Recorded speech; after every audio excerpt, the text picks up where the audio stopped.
Hey everybody, I'm King Jemison alongside Gerry Dulac of the Pittsburgh Post-Gazette, and we're here at day 2 of the 2025 U.S. Open at Oakmont Country Club, and we're going to talk a little bit about what we saw, what we heard today, how the course is playing.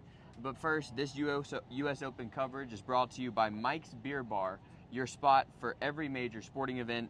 With over 20 TVs, you won't miss a moment of the action from the U.S. Open to Pirates baseball. Mike's has hundreds of local beers available, so tell your friends to meet me at Mike's. Now, Gerry, what were your biggest takeaways from what you heard? We heard from quite a few of the big names today. You did that very well, by the way. I think I think maybe the most popular player out here today was Paul Skeens. He was out with a handful of the other Pirate players. But, today was a big practice day. Everybody's here by now. I think the one thing we have seen, and this is true of most majors, but especially the U.S. Open and especially at Oakmont, a lot of the guys, the star players, they do not play 18-hole practice rounds because it takes too much time. It's taking them 3.5 hours to play 9 holes. So the guys break it up. They play the back 9 one day, the front 9 another day, and some of them won't even practice tomorrow. Won't go out and play. They might practice. So that's the big thing we're seeing on Tuesday. It's always the busiest day. It's always the biggest preparation day for the players. I think the other big thing in terms of the playability in the golf course is what we're seeing right now, King, is the sun is out. It's supposed to be 3 straight days of that. The wind is blowing, which I saw the Oakmont Club president earlier, and he was just thrilled that the wind's blowing and the sun's out. So they feel by Thursday, Oakmont will be Oakmont because you're going to have 3 straight days of this. And so however moist it was out there, and it was these last couple of days is never as bad as it was in 2016 when they got the Thursday storm. And so this will dry up fairly quickly. The greens have been firm anyhow. So from a playability standpoint, as we go forward, it's only going to get more difficult. And again, it's much to the delight of the Oakmont members, who they want their golf course to play the way it typically plays and not what they saw in 2016. And we are definitely trending in that direction. Colin Morikawa even said in his press conference that it was different today than it was yesterday. Greens were much faster. That will just continue with weather reports looking pretty good until at least the weekend. But you heard today from Rory McIlroy, who won the Masters this year to complete the career Grand Slam. It was off to an unbelievable start, but has slowed down of late. Didn't really ever get into contention in the PGA Championship, and then had a bit of an equipment controversy coming out of that tournament. What did you hear from him today? Well, what I heard from him, King, is beyond trying to get comfortable with trying to find a new driver. He's trying to find the momentum that he had leading up to the Masters, and he admits that he's just had a difficult time kind of regaining and recapturing that determination, that desire, all the hard work that he did from last fall to April to lead up to what he has done, winning the Players' Championship, winning at Pebble Beach, and of course winning the Masters and completing the Grand Slam. His last 2 times out, tied for 47th at the PGA, did absolutely nothing, missed the cut embarrassingly at the Canadian Open, his highest 36-hole total of his PGA Tour career. So you couple that with not being comfortable with his driver. He's gone back and forth. He plays a tailor-made model. He's gone back and forth between the new model, the QI35 and the QI10. So he was asked today, which one have you decided you're going to play this week? He says, come watch me hit balls and see for yourself. So he thinks over the weekend down in Florida that maybe he has, I don't want to say cured his driving concerns, but you're talking about not only the greatest driver of the ball on the PGA Tour, Rory McIlroy is arguably the greatest driver of the ball in history. That is his major weapon.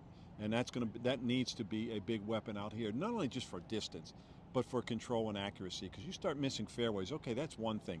But if you're going to miss fairways, it's better that you miss fairways 50 yards farther than the other guy in the rough. So that's what he's battling right now. But this is a guy who's tested in the U.S. Open. He's finished in the top 10 in the last 6 U.S. Opens. He's been runner-up each of the last 2 years. We saw what happened last year down at Pinehurst, where he missed 2 short putts on 16 and 18, right, and Bryson DeChambeau took it away from him. So, I mean, he's played U.S. Opens well. He's won a U.S. Open.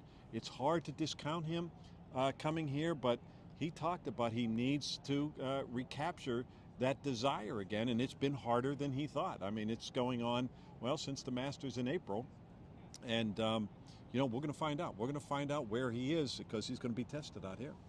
Well, somebody who never seems to lack for desire is the man you mentioned who beat McIlroy at last year's U.S. Open, Bryson DeChambeau. We heard from him today. He's also known for toying with his equipment, and he said there's going to be some changes there. And, can you speak to a little bit about what you heard and maybe what surprised you about Bryson? Well, I asked him because after the PGA Championship, where he finished second, and he had some problems coming down the stretch with the wind knocking the ball in the water and whatnot. And he said after the tournament that he needs to make some changes, especially with the ball and the wind, because of how fast he swings and the side spin he puts on the ball. And he says, I have a few tricks up my sleeve for Oakmont. Well, I think the only trick up his sleeve is he's put a new set of irons in his bag, and I'm not going to even begin to explain the scientific dynamic behind it, because one, it takes too long, two, I can't, and three, I don't quite understand it, even though I like to understand equipment. But as far as the golf ball, he said that's still a discussion that's going to go on for a while. That's not an easy thing to do, just switch a golf ball and find the right one. So, he's a master tinkerer. It's what he always does. And it's one of the reasons I think he's so engaging, especially to a golf purist. But, he has a massive following, over 2 million followers on his YouTube channel.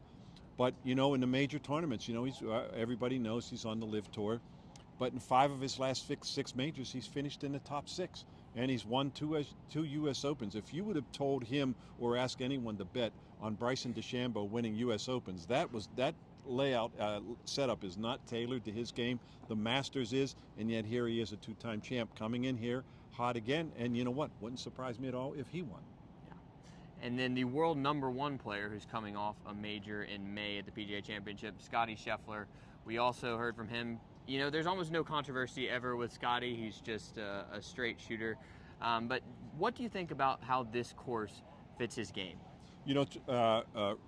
Backtracking just a little bit, Rory's problems began when his driver failed the random test for conforming clubs right before the PGA. Well, so did Scottie Scheffler's.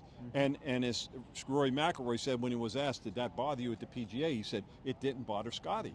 And so he's been fine. I think what's impressive about him, King, is that he's won 3 of his last 4 events, but he's won them by an average of 5.7 shots. That's a staggering amount. That just shows you his dominance. And so when you watch guys like Rory McIlroy or even Bryson DeChambeau, if they have a 3-shot lead with 3 holes to go, you're sitting there with your fingers crossed wondering, okay, what's going to happen here? What might happen in his last 3 holes?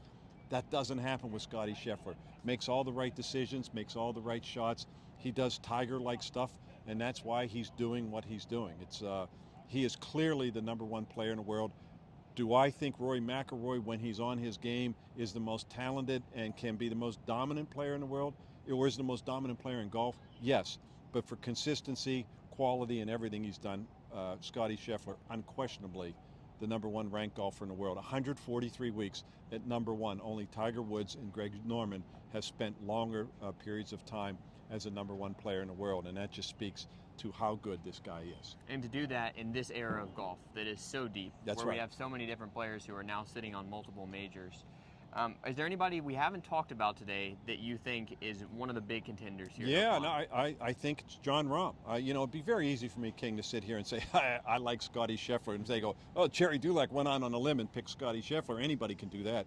I always like to look, and I do think Scottie Scheffler is clearly the betting favorite. It's not even close. But I always try to look beyond that, and the guy I like to win is Jon Rahm. His last 3 majors, 14th, 7th, and 6th, he's won a U.S. Open. He's a 2-time major champ. And he's just dying to get back to these full field events against the best players in the world. Look, he made a commitment to LIV. He's played well on the LIV Tour. I think he has his last 5 or 6 starts. He's finished in the top 10. But he acknowledged today that he says, look, I'm not going to lie to you. Finishing in the top 10 on the LIV Tour with a limited field, he says, it's not the same as finishing in the top 10 out here. And so he relishes these opportunities to get back against the best players in the world. And I like Jon Rahm, and I like him for another reason, too. I think with this rough, I think it's going to require not necessarily a long player, but he is that. It's going to require a strong player because they have to be able to handle that rough. Angel Cabrera, strong, powerful player in '07. Dustin Johnson, a strong, powerful player in 2016. The rough is thicker now than it was then. It's at 5 inches. I think it's going to be a player who is strong enough to handle that rough. That's why I don't like Colin Morikawa unless he hits every fairway. But I think like Jon Rahm is one of those guys, certainly DeChambeau and certainly Rory and even Scotty Scheffler. But Jon Rahm's certainly capable of it, and that's my pick. Yeah, all right. Well, I went out on a limb and picked Scotty Scheffler. There you go. See, that's what I'm talking about. So 5 of the past 6 champions here were first-time major winners, right, including your last 3 in Ernie Els, Angel Cabrera, and, of course, Dustin Johnson in 2016. All of those players went on to win more majors. Another one, right? But is there a player who doesn't have a major yet who you think is really going to be on the leaderboard late on Sunday? Well, I'll tell you a couple guys to watch, which is basically what you're asking me. Robert McIntyre, the Scottish player, he won the Scottish Open last year, won the Canadian Open last year. You see him on a lot of leaderboards. These are the types of courses with these conditions where you have to be able to navigate your way around. He's a guy to keep an eye on, and I'll tell you the other one is Joaquin Niemann from Live Golf. He's won 4 times already this year on the Live Tour. He's from Chile. He's a very talented player. He did not play well in the PGA. In fact, I think he missed a cut, but nonetheless, he's coming in here as the hottest player on Live Golf.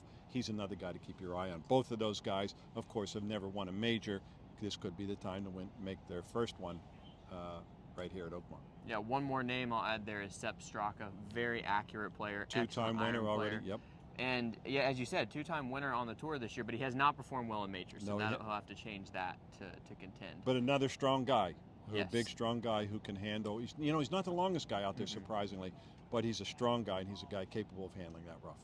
Any other takeaways from a beautiful sunny day 2 at Oakmont? Yeah, I just think everybody, including myself, it was so disappointing last time because in 2016, the lead up right up until Wednesday night, the golf course was as firm and as fast and as nasty as it was ever going to play. And everybody was excited about, okay, the possibilities of how grueling this test is going to be. Well, now the opposite has happened. It's been wet leading up to this point, but now it's going to dry up. And so we're going to see Thursday, be pretty nasty. And the Pittsburgh native, the Cranberry native, Matt Vogt, first player off Thursday morning off number 1 tee on 6:45. It's a nice little honor for him. I know he's thrilled. What a way to start, and we'll have a lot more content on Matt over the course of the week, as you've already written quite a bit about him too.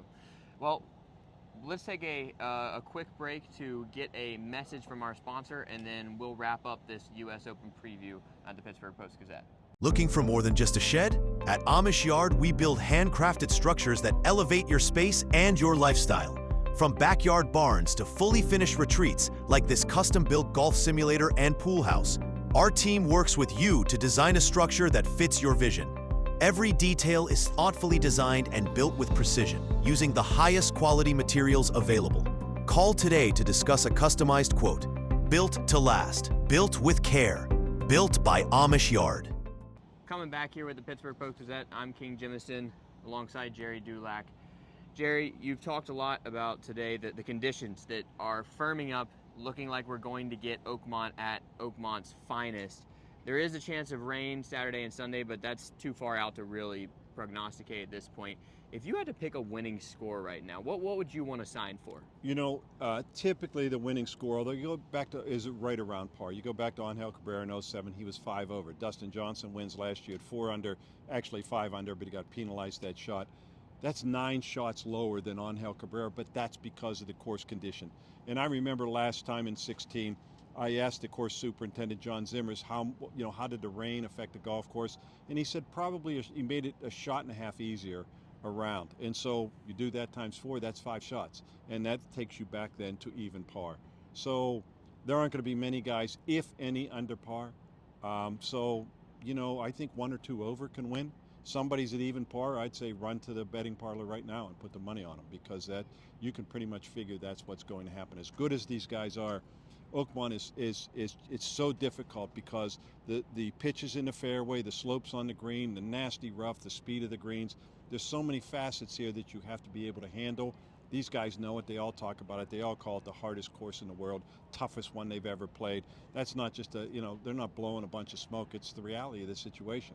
If you get any kind of wind, and I don't know what kind of wind we're supposed to have, But even if they don't have any wind, you know, it's a golf course with no trees, no water, and it's the hardest golf course in the world. It's just because of the way it plays. So if somebody gets to even par, bet on them. You know, I don't think any higher than +2, only because these guys are so good and they figure it out pretty quickly. Yeah, it'll be interesting. It'll be sort of a litmus test of where golf is to see if it is firm and fast like it was in '07 when +5 won. What do golfers today do now, about 18 years later? Gerry, last question for you. If you were coming out to Oakmont, as hopefully very many people will, and they're expecting about 200,000 people total over the course of the week, what are a couple holes that you would like to watch from? Well, the simple ones, because a lot of the fans are dropped off over by the second green where the merchandise tent is, number 3 tee. That's a great spot because you have that drivable par 4, number 2. You can see the number 3, the 3 tee is right there. That's the Church Pews hole. So people have never been here. They get the Oakmont visual right away at that point. You're not very far from 18 green, the 299-yard par 3. So on that side of the turnpike, there's some good spots right there. And then you go to the other side. I mean, to me, the best viewing spot, and I don't know because I haven't been out to the tee, I don't know what the setup is, but if you stand on 18 tee, you can watch 18 this way, you can watch 17 come up, you can watch 15 that way, and you can even see 16 down there. So I know there's a grandstand up there. I'm not sure which way they decided to angle it, but if you get up in that grandstand up around 18 tee, that's the best viewing spot on the golf course. And that is where hopefully the climactic action will happen on Sunday. It usually does. You better run if you want one of those good spots in the grandstand on 17 or 18 on Sunday, because everybody's going to be thinking the same thing. And then I liked how Jeff Hall of the USGA put it about hole 8. If you want to see pros play a par 3 like we have to, taking a head cover off, go to hole 8. I was there for most of the morning today, and pretty much everybody hit driver. I was talking to Victor Hovland at the Memorial, and he said something's wrong when you have to pull your head cover off a club on a par 3. No PGA Tour player likes any par 3 longer than 230 yards. They don't like number 8. They think it's silly. They think it's ridiculous. Jack Nicklaus, who never designs par 3s longer than 225, 230 at any of his courses, thinks to have a hole at 299 is ridiculous as well. But it will be fun to see what they do. There's no question about it. Once again, it's like trying to wait for a train wreck, and there's a lot of them out here.